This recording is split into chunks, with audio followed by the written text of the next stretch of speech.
Good evening, councillors, officers and members of the public. Welcome to the 5th of July ordinary meeting of council. I'll now open the meeting with the first item of this evening's agenda, which is the reading of the prayer. Almighty God, be with us as we work for the people of the Shire of Moorabool. Grant us wisdom that we may care for the Shire as true stewards of your creation. May we be aware of the great responsibilities placed upon us. Help us to be just in all our dealings, and may our work prosper for the good of all. Amen. I'll now read the Acknowledgement of Country. I acknowledge the traditional owners of the land on which we are meeting. I pay my respects to their elders, past and present, and the Aboriginal elders of other communities who may be here today. In accordance with the Moorabool Shire Council's governance rules, the Council will be recording and live streaming this meeting. The Moorabool News and Star Weekly have also been granted permission to record this meeting. Item 4, councillors, is I can confirm that all councillors are in attendance except for Councillor Sullivan, who is an apology for this evening's meeting. Councillors, we have the minutes from the 7th of June 2023 ordinary meeting of council to be confirmed. Do I have a councillor to move the minutes to be confirmed? Move Councillor Berry. Second, Councillor Minari. Is there any dissent? No? I'll put the motion to a vote. All in favour? I declare the motion carried. Councillors, does anyone have a conflict of interest to declare in regards to tonight's meeting? No. Public question time. As there are no registered public questions for this meeting, we'll move to the next item on the agenda.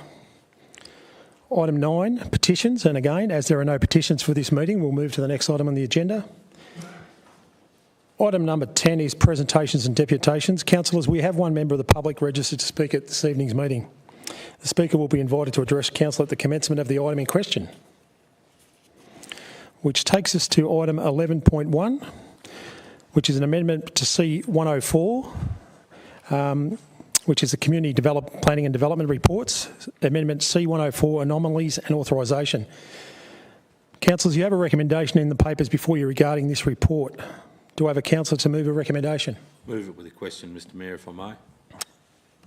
I just want to double check that there was a couple of parcels of land in there that were designated as open space recreation, which were proposed to change to housing, and you were going to look at to ensure that they weren't actually supposed to be open space and recreation. I'm fairly confident that you've done that work. Mr Bazuz now. Thank you, Mr Mayor. I'll hand over to Mr Bostock just to clarify that. Yeah, thank you, councillors. Yeah, we looked up that property, and 100% there are houses on both of those lots, so they should be residential properties and out of the PPRZ. Thank you. So the motion's moved, Councillor Edwards. Seconded, Councillor Tatchell. Any dissent? Put the motion to a vote. All in favour? Declare the motion carried. Item 11.2 is the parking strategy and policy adoption. Again, councillors, you have a recommendation in your papers regarding the report. Do I have a councillor to move it? Can move Councillor Tatchell. Seconded, Councillor Berry. Any dissent? All in favour? I declare the motion carried. Councillors, I just want to take the opportunity regarding that motion just to recognise the enormous amount of engagement that the council went to on that. There was a 5-week newspaper advertising, over 7,064 social media views, 1,250 letters delivered to landowners, and 129 online surveys completed, and over 100 people attended the drop-in sessions or dropped in a submission. So that was fantastic community engagement. So well done to everyone involved. Item 11.3 is Instrument of Delegation, Development Assessment Committee. Again, councillors, you have a recommendation in the papers before you regarding this report. Moved Councillor Tatchell. Seconded Councillor Edwards. Any dissent? All in favour? I beg your pardon. Yes, all in favour? Declare the motion carried. Item number 12, Community Strength and Reports, and the first item, 12.1, is the Manningley Park Master Plan. We have a registered speaker, councillors. Mr Shane Jenkins had registered to speak to this item. Mr Jenkins, please take the table and press the button on front of you, and you have the floor for 3 minutes, after which councillors may wish to avail the opportunity to ask you questions. Thank you. Yeah, thanks, Rod. Yeah, my name's Shane Jenkins. I'm the Secretary of the Bacchus Marsh Lawn Tennis Club. I'm here to speak specifically about the master plan and more specifically about Section 19, the staging plan. So hopefully my 3 minutes starts now. I'm just going to read this one page, if that's all right. So the Bacchus Marsh Lawn Tennis Club has a 120-year history with Mattingley Park, and we would like to see all stakeholders benefit from the Mattingley Park master plan developments. Bacchus Marsh Lawn Tennis Club received the latest master plan, on the 29th of the 6th, last Thursday night, less than a week ago, right? This version of the master plan included a new section called Section 19.0, Staging Plan, which outlines action items, indicative budget and approximate delivery timing in staged years. You can see, I think if you're looking for it, it's 173 and 174 pages of the document, council attachments tonight. The indicative budget numbers for items 2.21, 2.22 and 4.11 seem to vary significantly from what the club's industry contacts calculate. Item 2.22 listed as 70K. We've had, just for our own interest, I'd like to try to understand these numbers. We've had Tennis Victoria write to us. We've asked for a written response from Tennis Victoria. We received that today, this morning. And they suggest 250K for that line item based on their understanding of the works required. I've subsequently had another agency, a company called Turf One that constructs courts. We've had some of our courts built by that company and they work in our area. So written response from them today, which was more like a quote broken up into the line items, they come up with 350K. So that's a 70K at the moment in the master plan, and then 250 from Tennis Victoria and 350 from Turf One. Item 2.2.1 is listed as 35K. Tennis Victoria also commented on that because they typically build co-shared, netball courts and tennis courts together.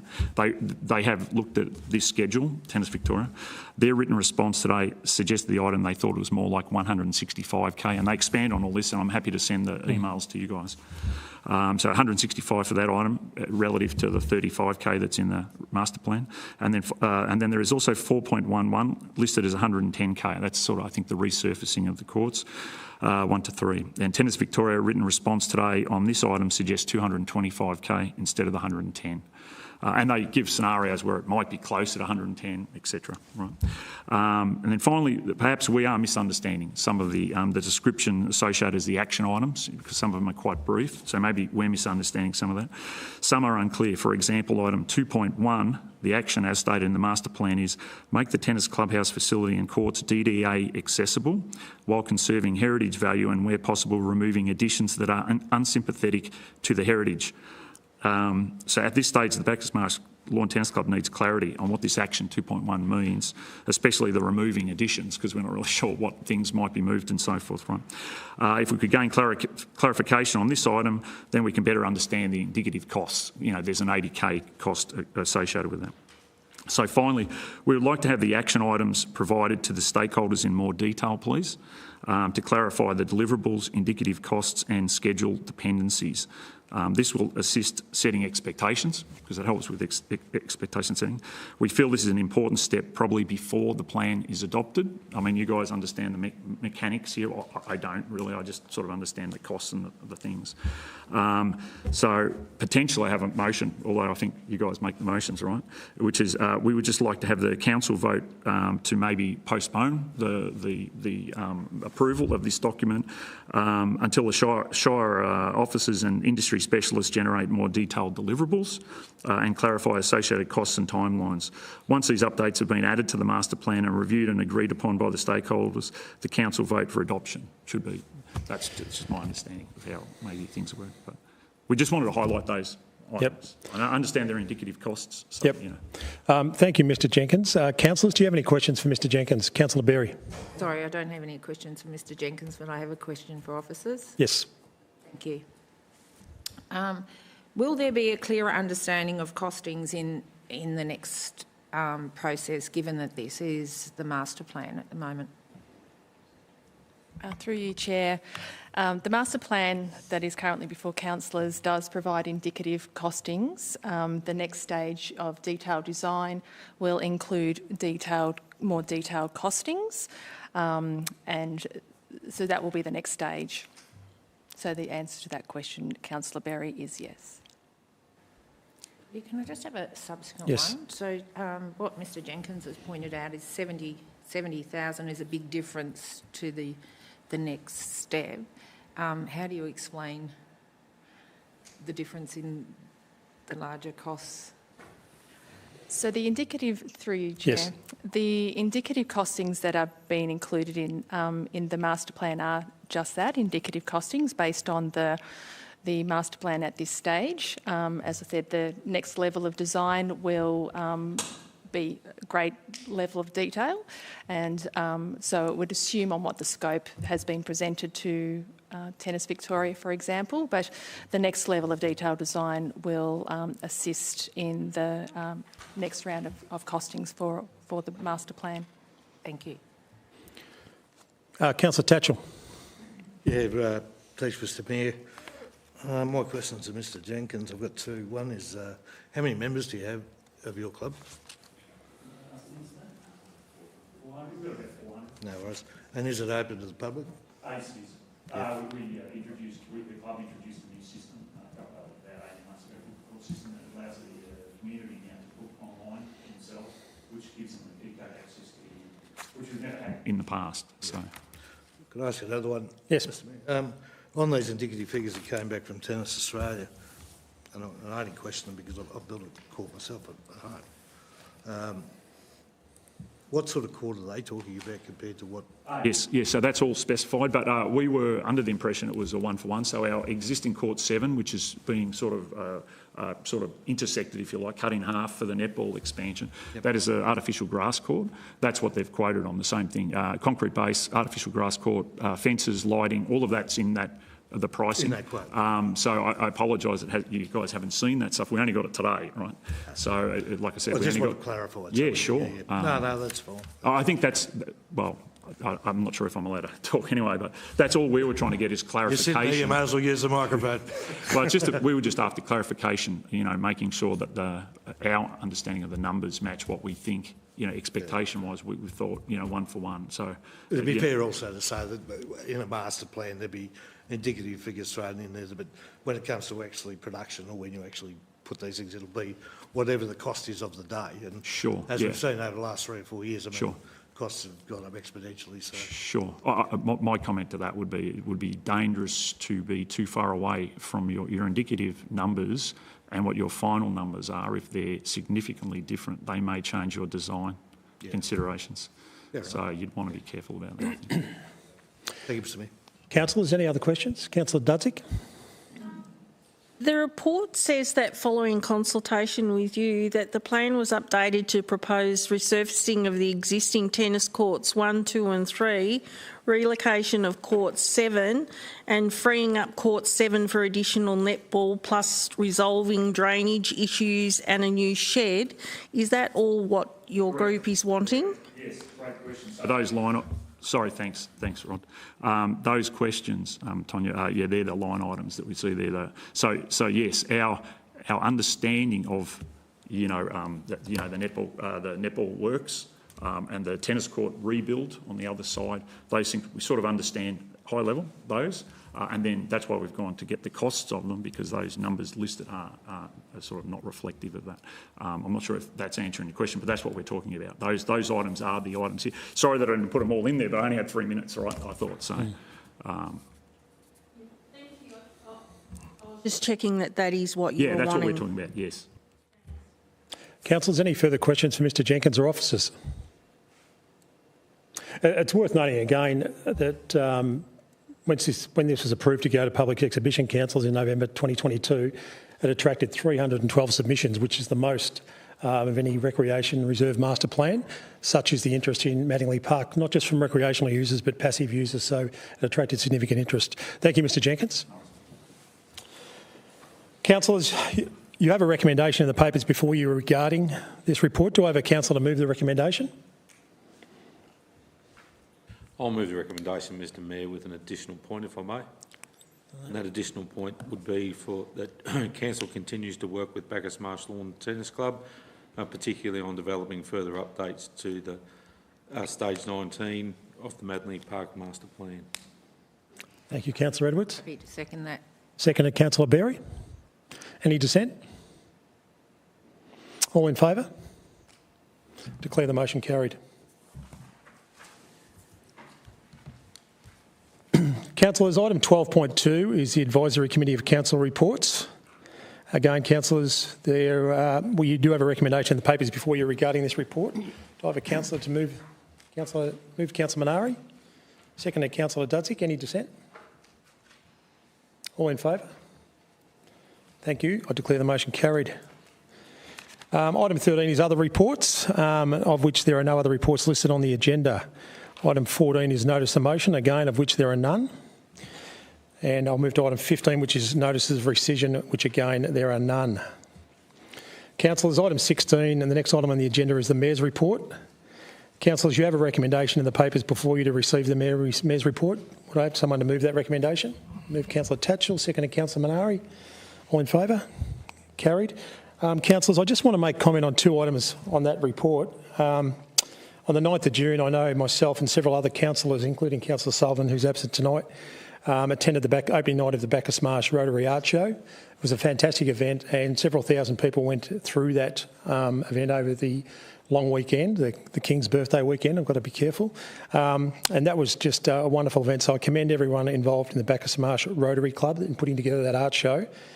The other special mention I want to give is to the Bacchus Marsh Football and Netball Club. On the 17th of June, they hosted the MND Big Freeze event. The club raised over $45,000 in donations to fight MND and an additional $15,000 in beanie sales. In particular, I'd just like to recognise the work not just done by the club, but the person who organised that event, Anne Filand. The club has done it for several years now and we've raised over $200,000 for MND. That's an incredible effort, so well done to everyone involved. We've moved and carried that. Okay, item 17 is the councillors' reports, and I'll do a rip around the room, starting with Councillor Minari. Thank you, Mr Mayor. It was a busy month. I attended the Blackwood Street Party for the 2-year anniversary of the Storm event.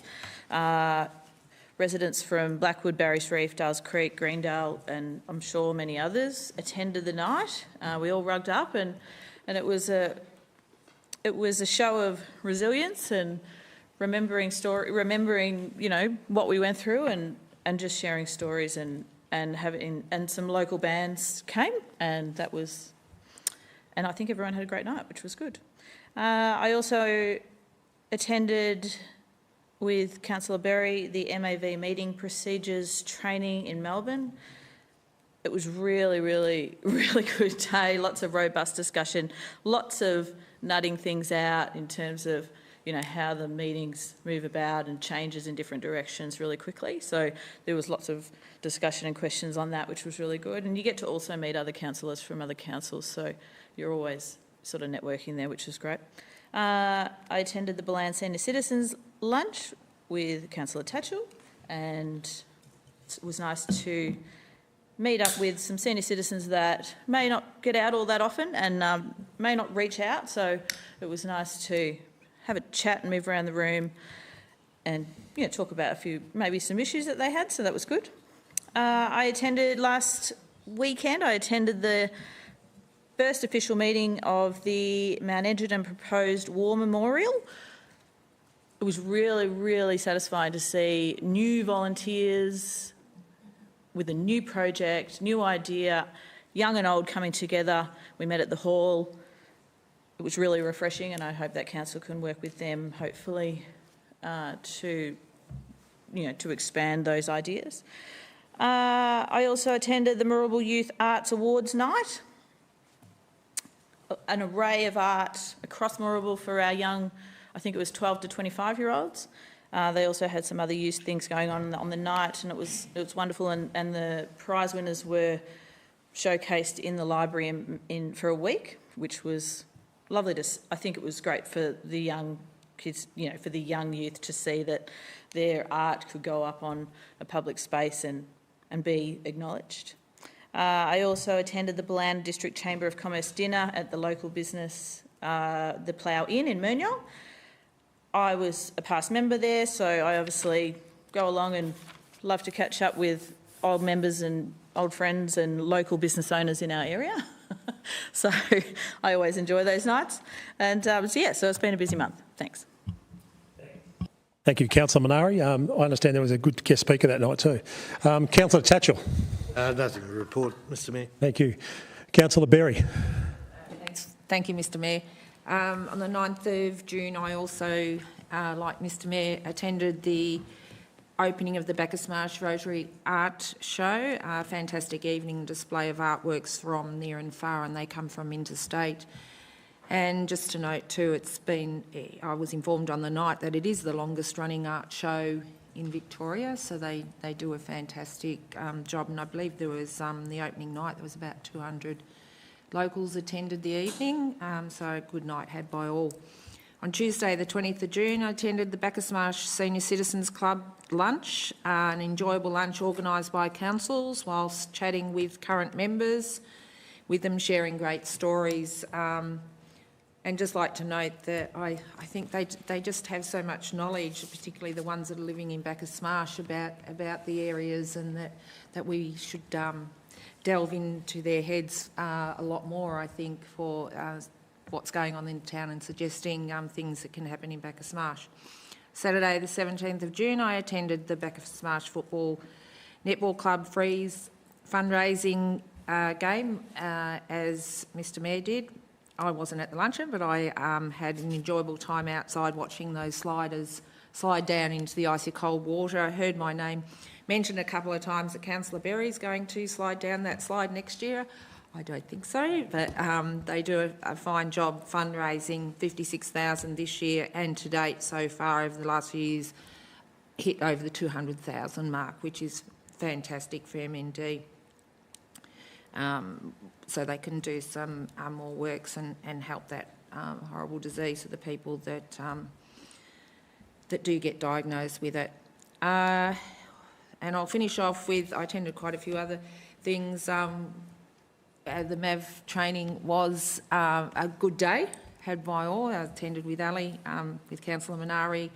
It is good in meeting other councillors that are from other shires, interesting the conversations, because local governments do run differently in other areas, particularly those that are in metropolitan, but was very good training, particularly the part on the point of order, because there has been a few changes, and I'm glad I did get to attend it. I had done it online before, and those few changes that came out in the meeting was valuable for us, I think.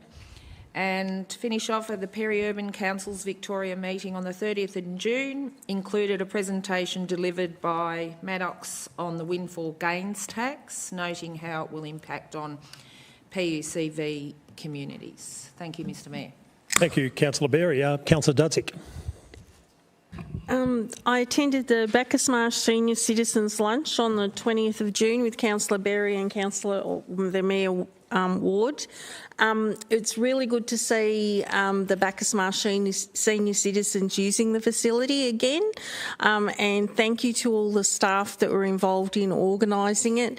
I know that people in Bacchus Marsh haven't had the opportunity to use it much since COVID, so thank you, and I hope a lot more is going to happen in that facility for the seniors in the future. Thank you, Councillor Dudzik. Councillor Edwards. Nothing of significance to report, Mr Mayor.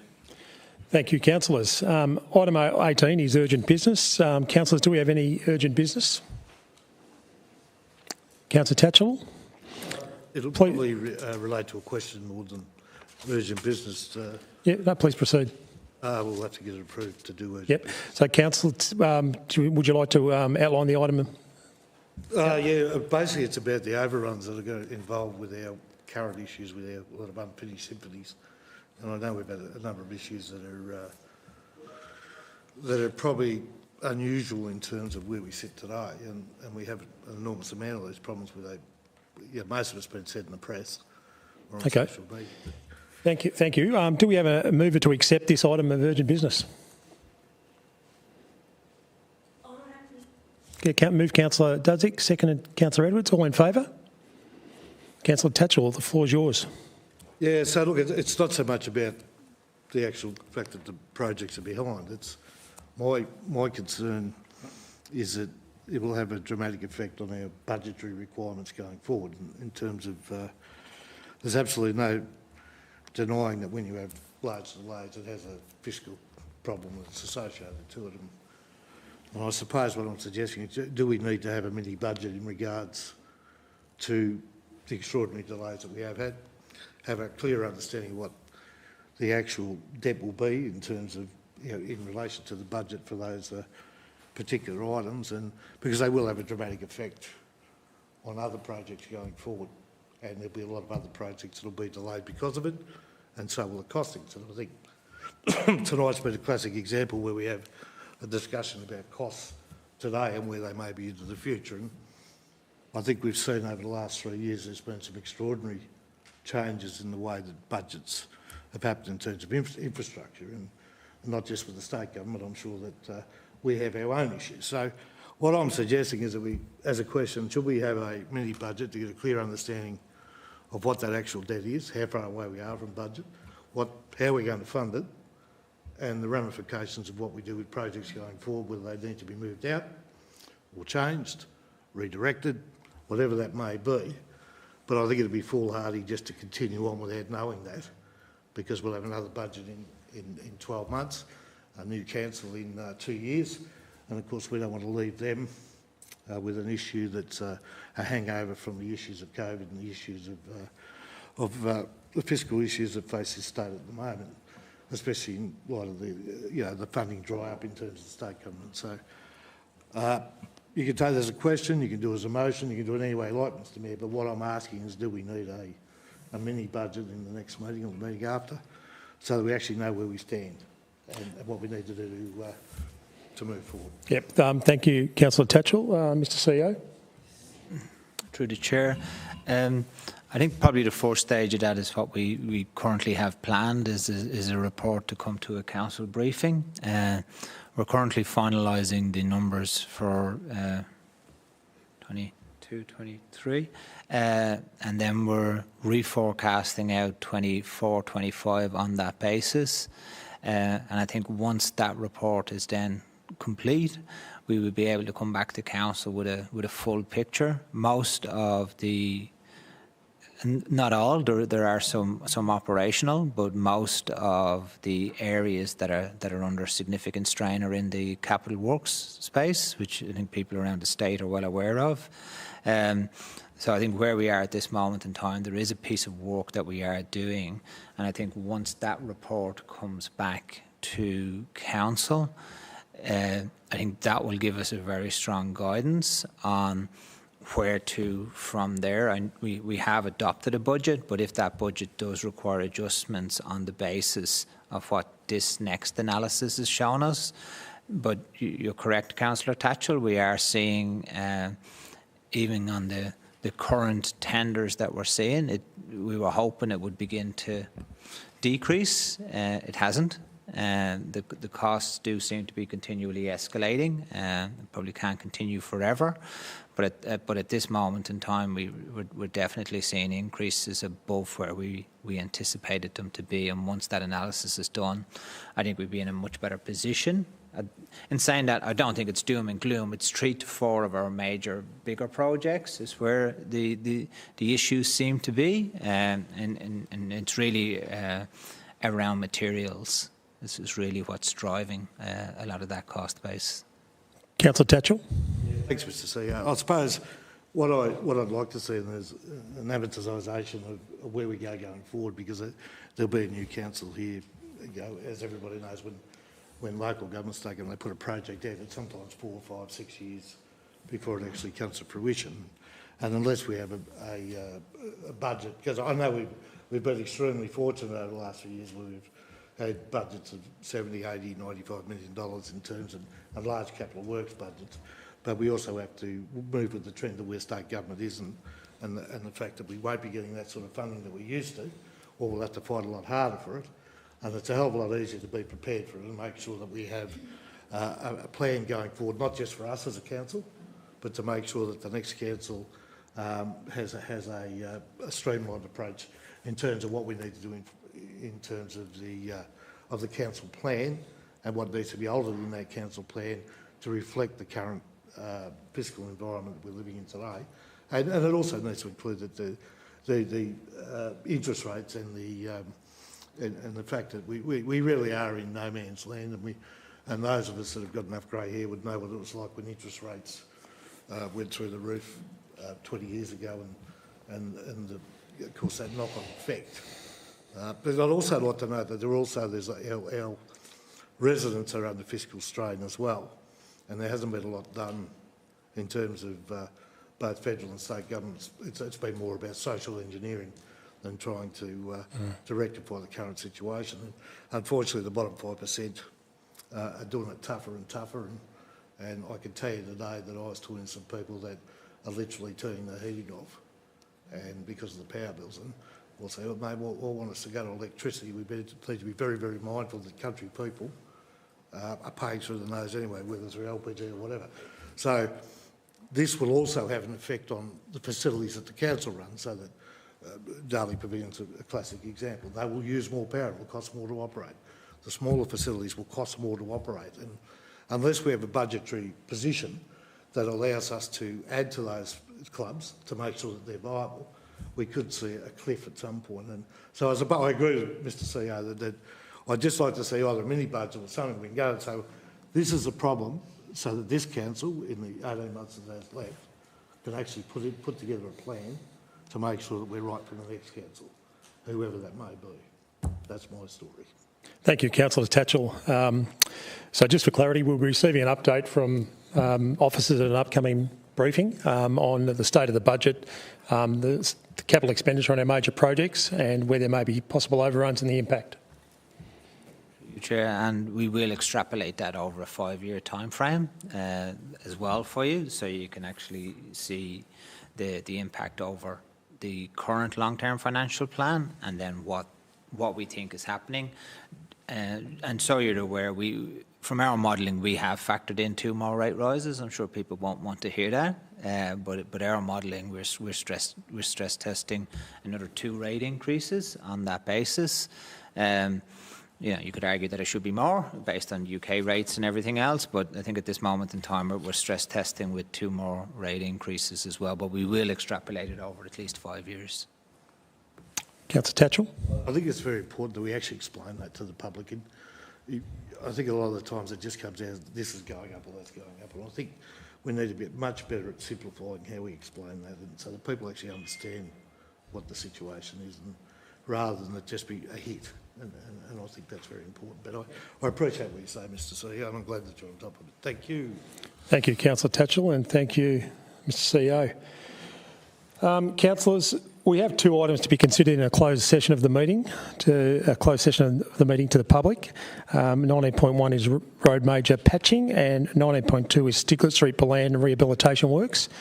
Councillors, we will just pause the meeting and allow the members of the public in the gallery and the officers to please exit the chamber, so council can please enter closed session.